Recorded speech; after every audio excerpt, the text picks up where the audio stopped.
Ito po, papakita ko po sa inyo yung normal na speed at normal RPM sa normal shifting ng mga 4M40.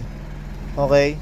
Para po ito ron sa mga hindi alam to, at para po ito ron sa mga gustong malaman pa. Yan po, papakita ko po sa inyo ang output speed po natin, speed sensor. Tingnan po natin to, ito po yun, nasa kilometer per hour natin. Ang position natin, first gear. Tingnan nyo po yung RPM, mapapakita ko sa inyo RPM ha. Second gear na. O, second gear lang tayo, ang RPM nya 1.5.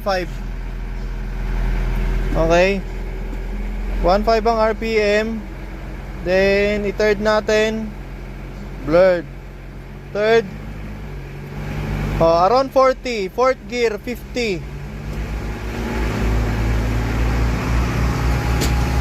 Around 70 ang RPM natin, 2,000, 1,800. Yan, kapag nag-downshift, pag nag-downshift tayo, ito fourth gear lang talaga itong mga 4M40 eh.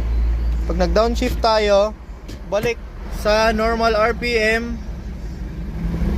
Magda-downshift tayo, second gear. Pag nag-apak tayo ng preno at nag-full brake tayo, nag-stop tayo, babalik siya sa first. Okay, okay na po ito.